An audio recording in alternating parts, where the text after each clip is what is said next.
This podcast is intended for a mature audience.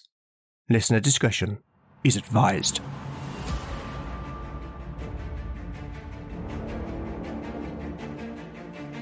Welcome back to Legend of the Bones. Following in the footsteps of giants, Legend of the Bones is a chimera.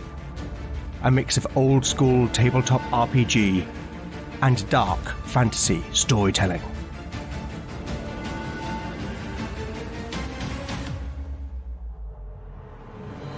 As its name might suggest, in Legend of the Bones the dice rule. There'll be no rerolls, no fudging the dice, no metacurrency. The roll of the bones will determine the character's destiny, and no one will be spared their fate. None shall escape the destiny of Bone.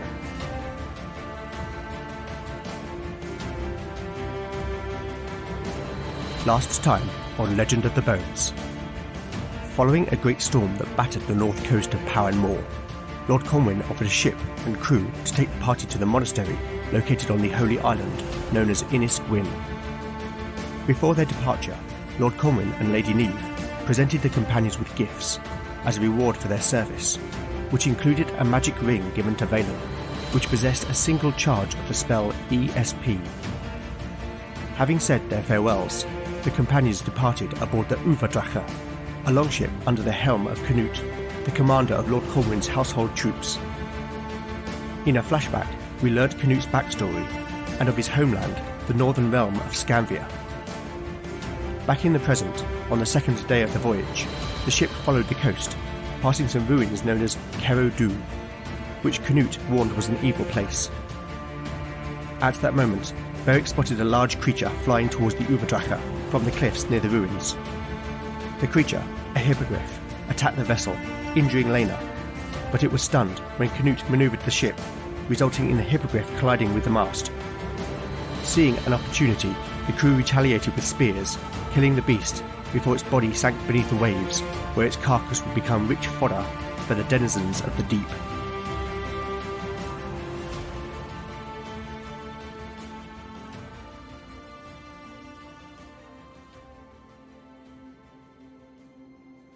Chapter 23, Part 1, Day 31, Afternoon. Party status: Beric, 23 out of 23 hit points. Lena, 11 out of 16 hit points. Kia, 10 out of 10 hit points. Valen, 11 out of 11 hit points. Spells available: Valen has memorized Push, Shield, and Soothe. Lena can pray for 2 first-level miracles. The westerly wind drove the Overdrache ever onwards under the cloudless azure sky, as bright sunlight danced like a million diamonds upon the waves. The ship no longer hugged the rocky shore, for after passing the headland of Carodu, the ship entered a vast expanse of water, which Canute said was known as the Bay of Sorrow. Yet despite being several miles away, the visibility was such that to the south the coastline could still be seen. Following the attack by the hippogriff, Valen cleaned and bound Lena's wound, and whilst she could have sought the Nine's blessing for healing, the cleric was not complacent, and desired not to constantly avail herself of the Nine's divine grace. "It's not so serious," Lena tried to convince the mage as he tightened the bandage. "No, but neither is it trivial. On its own, it may take a week to heal," Valen replied. "Perhaps tonight you will permit me to soothe your passage to sleep," the mage offered. Lena smiled softly. "We shall see. Thank you for the dressing." She got up and picked her way between the crew towards the helm, where Beric stood with Canute. Kia was busy talking and laughing with a member of the crew, and so Valen was left alone in the company of Talion. The bard had an eyebrow raised, and a half-smile on his face.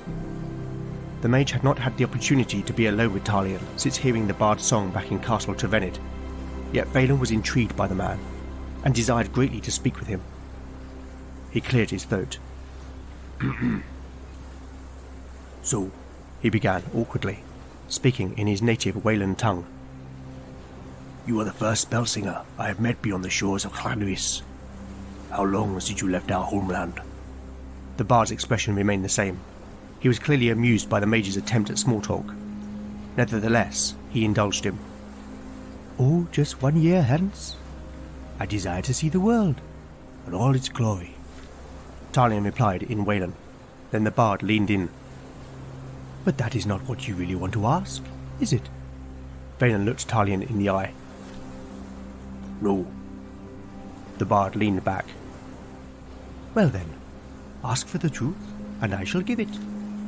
For 3 years this question had troubled Valen, haunted his dreams, and cast a shadow over his life. He sighed. He longed to know, but part of him still wanted to hold on to ignorance. Do they say I murdered Myrtron? There was no taking it back now. Did you? Talion asked. I killed him, yes, but it was self-defense.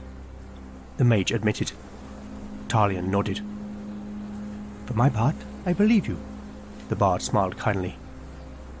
I spent some time in Llywelyn's court 2 years ago, he explained.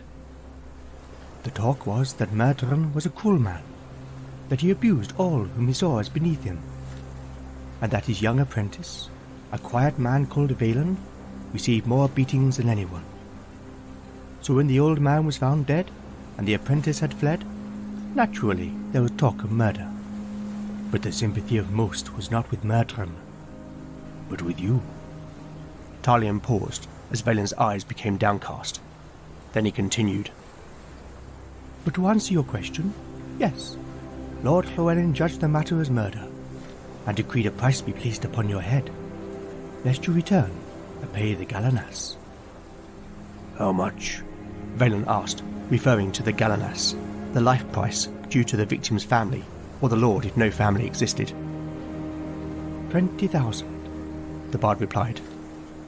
Valen sighed. Well then, I shall likely never see my homeland again. Valen would have liked to talk further with Talion, but at that moment Lena returned from the stern. The cleric was looking out beyond the prow, and when she reached the 2 Wayland men, she also pointed. Look, there! An island!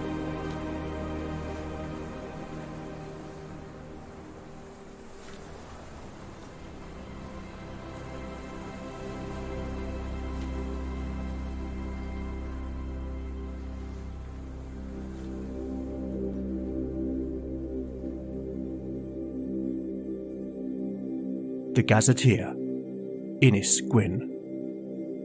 Ynys Gwynn, or the Blessed Isle as it is also known, is a small tidal island a mile off the mainland coast of Power Moor. The island is approximately 100 acres in size and is home to the oldest monastery on the peninsula. The sandy shoreline of the island is followed by a ring of grassland, much of which has been turned to cultivating crops and keeping livestock, before giving way to a large granite mound upon which the monastery itself is situated.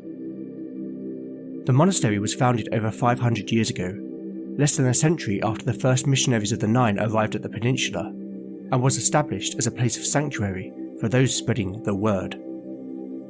Within 50 years, the Church of the Nine had become the official religion, as King Marg the Pious adopted the faith, although to this day, most common folk still observe the old ways in one way or another.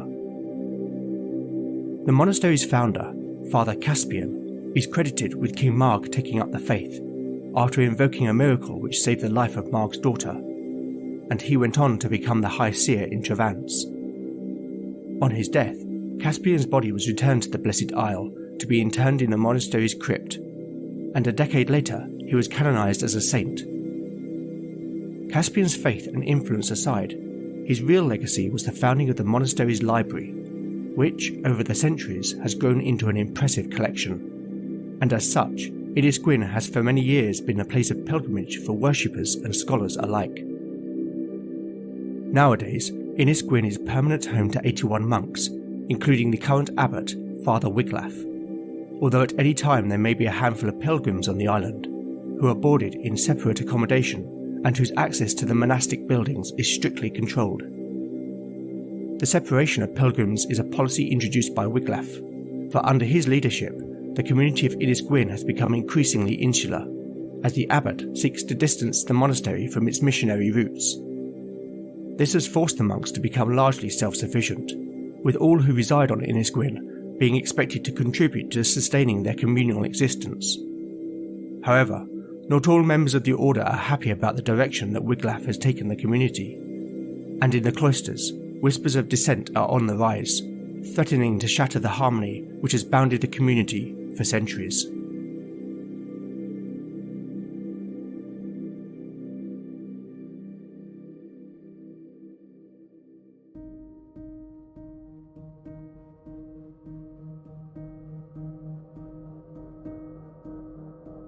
Chapter 23, Part 2, Day 31, Afternoon. Party status. The party status is unchanged. The sight of a Skarne dragon ship approaching would normally be enough to cause panic among any coastal community from Godsport to Alakazar. But Canute had ordered the dragon's head to be covered with a sackcloth, and the Conwyn banner to be hung from the ship's yard, so that onlookers would know that the vessel came in peace and on behalf of a local lord. A half a mile from the island, the sail had been reefed, and now the crew pulled rhythmically on the oars to propel the Uberdrache forward. Ahead, the detail of the island was clearly visible, and a score of roped monks could be seen working with hoe and shovel, whilst elsewhere sheep grazed in the pastures. Canute navigated the vessel to the island's southern shore, where a small jetty provided a place to moor, though the waves of the high tide hid all sight of the causeway that connected Ynys Gwynn to the mainland. The oarsmen worked in unison, skillfully bringing the Uberdrache to a gentle halt against the jetty's barnacle-covered piles. "Make fast!" Canute commanded, and two crewmen jumped on the boardwalk and began securing the ship to the cleats. "Look there," Beric said, nodding in the direction of the monastery, where two robed men could be seen walking briskly towards the moored vessel. The first had a small build, which was accentuated by his companion, who was tall and broad. They looked almost comical as they strode forward, the smaller man taking twice as many paces as the larger. By the time the pair of monks had reached the jetty, Canute, Talion and the companions had alighted from the Uberdrache, and had been standing awaiting the two men. It was immediately clear that the smaller man was in charge, for despite his diminutive stature, he possessed a commanding presence, despite being faced with a ship full of armed men. He was perhaps 40 years old, with close-cropped red hair and pale blue eyes. His nose was short and his mouth wide, and his face wore an expression of confidence. His companion was a giant of a man, standing taller than Canute and just as broad. He too had blue eyes and a mop of shaggy blonde hair, and like the other man, he was clean-shaven. The man looked pointedly at Canute. His expression was one of suspicion. The Skarne warrior, on the other hand, was grinning broadly, his arms open. "Ranulf," he cried with mock warmth. The big monk's brow knotted further. "Father Wiglaf," the monk Ranulf said solemnly, addressing the smaller man. "This is my brother, Canute Haraldson." He did not seem pleased to be reunited with his kin. The companions looked on with surprise. "I might have known," Father Wiglaf said sourly. "Well, perhaps your brother," his tone was sarcastic, "can explain why Lord Conwyn sends a ship full of Skarne warriors to the Blessed Isle." Wiglaf's whole manner was curt and not at all pleasant. Canute was about to open his mouth, but Lena stepped forward and placed her hand on the warrior's arm. "Perhaps it would be better if I explain."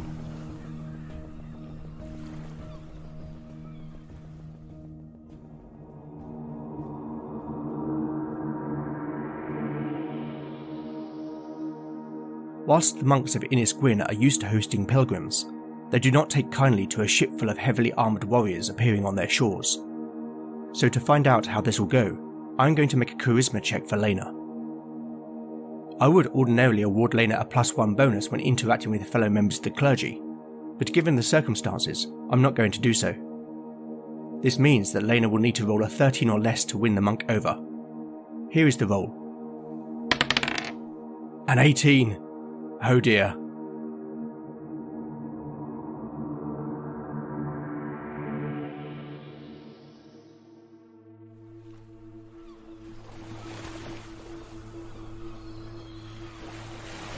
The monk observed Elena with narrow, suspicious eyes. And who are you? He demanded of the cleric. You wear the Nine's blessed symbol, yet you travel in the company of heathens, bearing the flag of a lord who tolerates heretics. The man's prejudice was plain, and Lena had not yet opened her mouth. Forgive us, Father. My name is Lena of Godsport, a humble servant of the Nine. These are my good friends, Beric, Kier, and Valen, she replied, indicating each of the others in turn. Your companion appears to know Knut already, but this is Talion, the bard, whom we ourselves have only met these past 5 days in the company of Lord Conwyn. The small monk snorted in derision, looking from Valen to Talion, and looking back to Lena.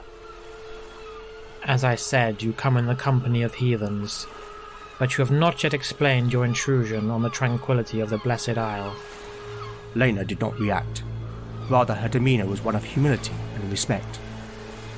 We come seeking Mithra's wisdom, and humbly ask your permission to access the great library of Ynys Gwynn. Father Wiglaf's eyes narrowed, and he sneered. I cannot agree to your request. I will not allow the heathen, nor those that consort with them, to defile our holy sanctum. Please, Father, Lena begged. Our need is great, and our task is in the service of the Nine, she added earnestly. I doubt that, Wiglaf mocked. But if you are so determined, then you must prove yourselves worthy. And how might we do that? Lena asked. A cruel smile played upon Wiglaf's lips. West, across the Bay of Sorrows, is the ruin called Cairo-Du. Knut spat at the cursed name. It is believed that the ruin was once the fortress of a heathen warlord. Wiglaf paused to allow his words to sink in before continuing. From what I have managed to piece together, I believe there may be a treasure located there, a disc of pure gold fashioned in the image of the sun, a worthy tribute for our Lord Solan. Bring me the disc to prove your devotion, and then you may access the great library. Ranulf shifted uncomfortably next to his superior. Father, with respect, that place is death. No one has ever returned from it. Wiglaf shot a venomous glance at the big monk. Not for those who walk in service of the Nine, the monk said sharply, before turning back to the companions. Well, what say you?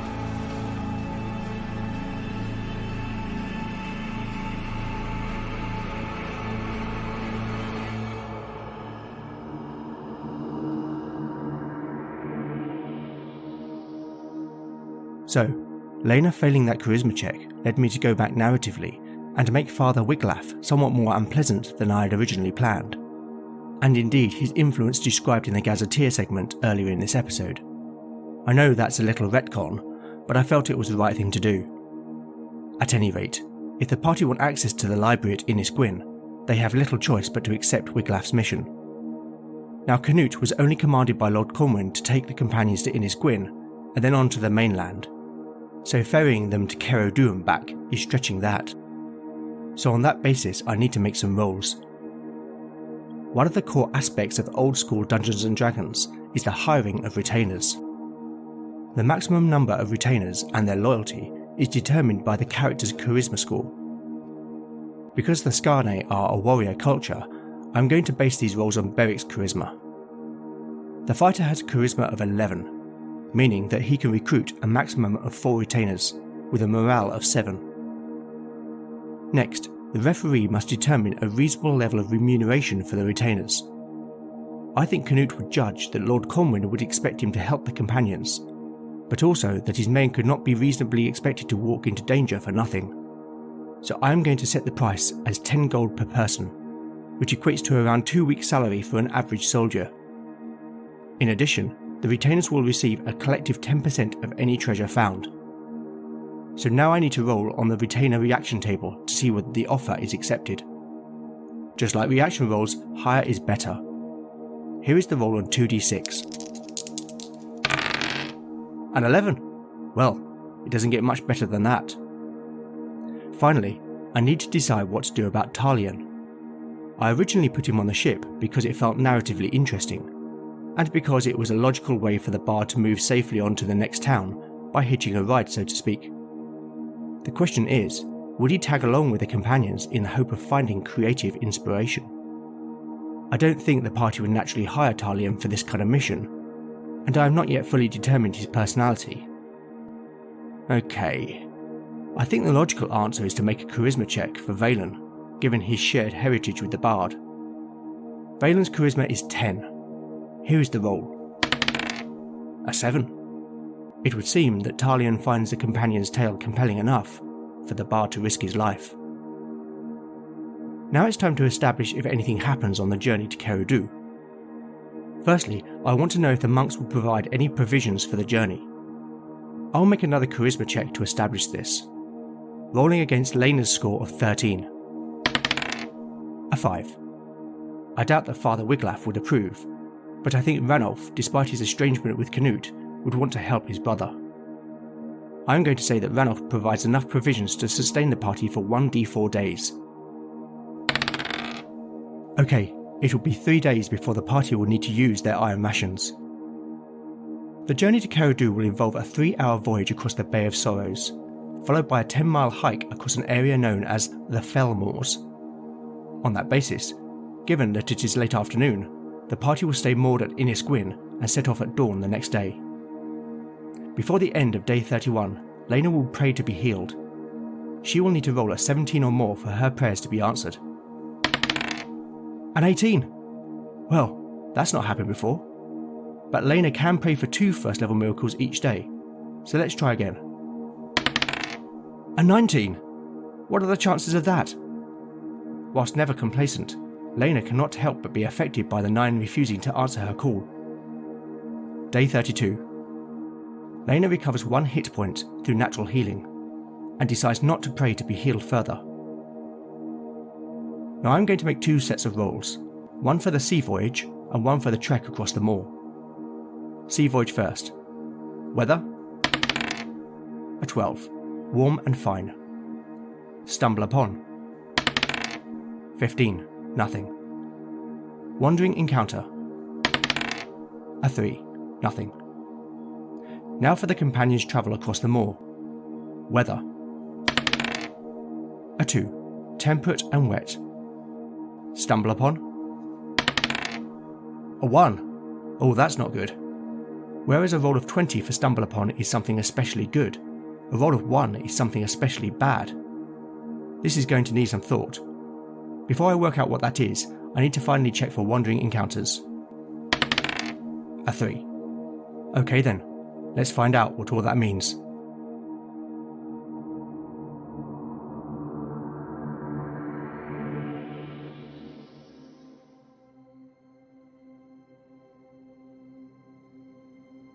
Chapter 23. Part 3. Day 32. Early morning. Party status. Beric, 23 out of 23 hit points. Lena, 12 out of 16 hit points. Kier, 10 out of 10 hit points. Valen, 11 out of 11 hit points. Spells available. Valen has memorized Push, Shield, and Soothe.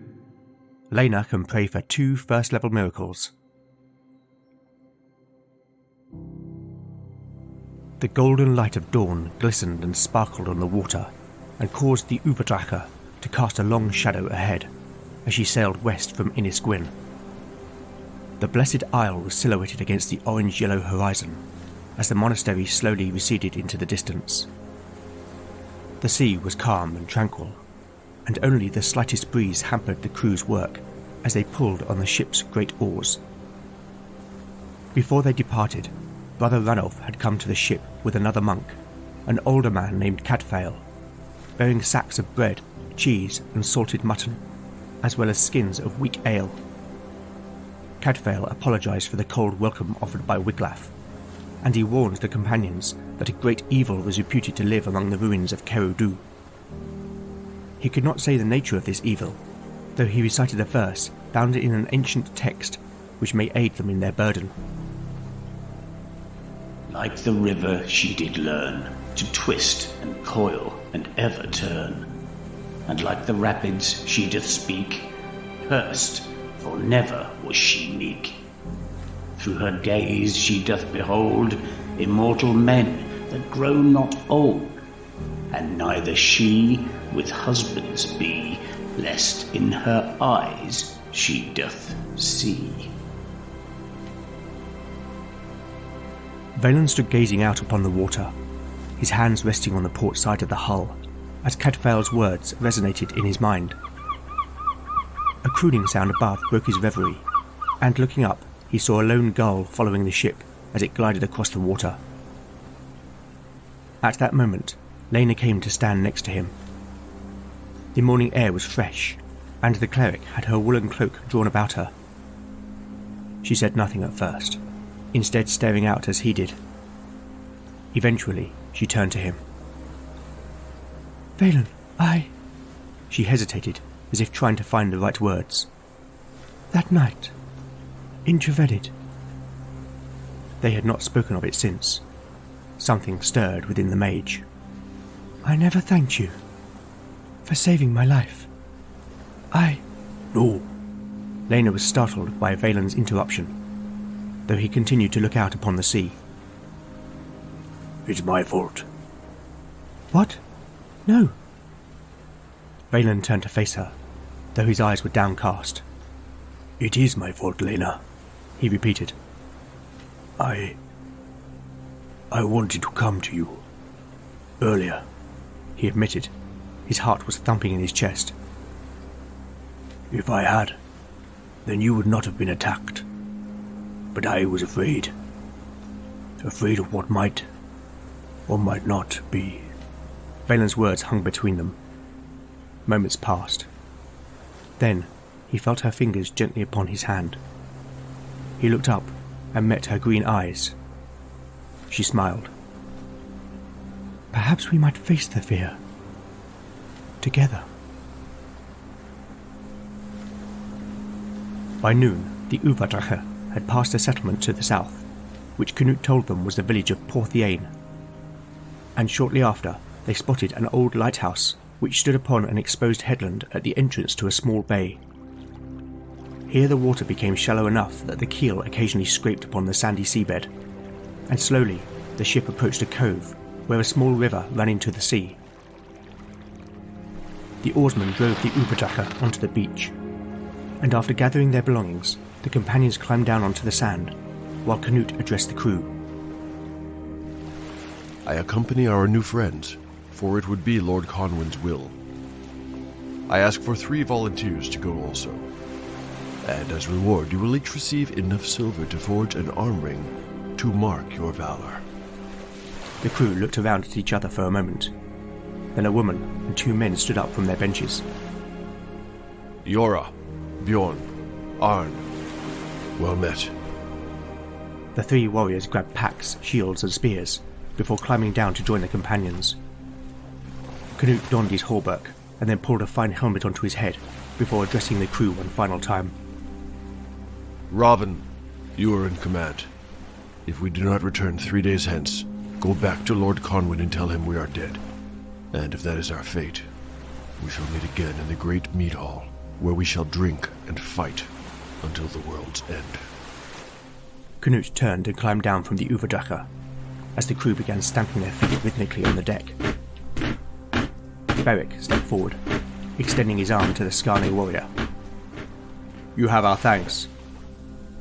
Canute clasped the big man's arm and smiled grimly. Together we will spill the blood of our enemies, and then we shall be brothers.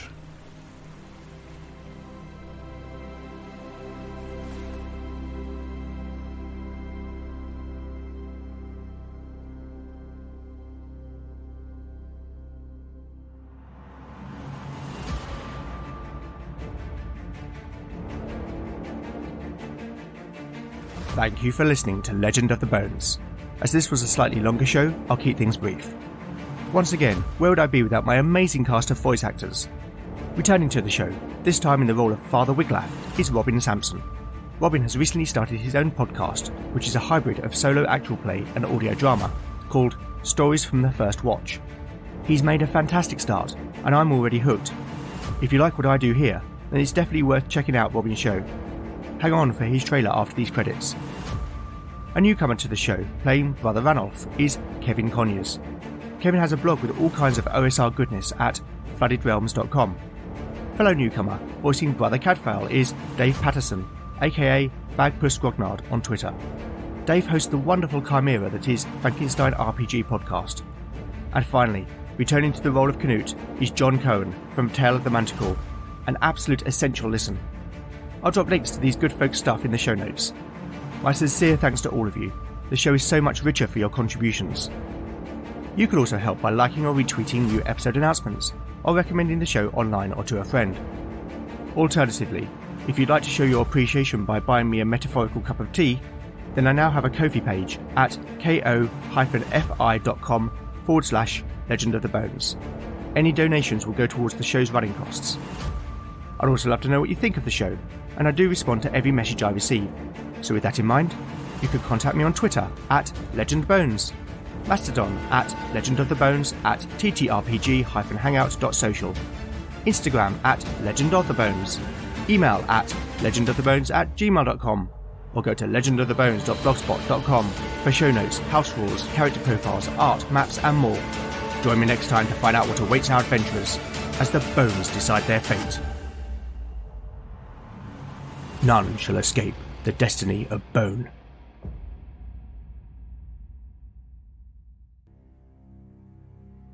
Now this is a matter of supreme importance. Welcome to Stories from the First Watch. This is both a solo game and an experiment in storytelling. The story and the characters' actions will unfold upon the roll of the dice. They are in control. Be careful what you say, or you have no tongue at all. Follow the exploits of a party of adventurers, forced to take on a dangerous mission on behalf of a shadowy organisation. Just be careful when insulting minor lordlings. Their egos can be dangerous things. Available on Podbean, Spotify and Podchaser. And come and listen to more Stories from the First Watch.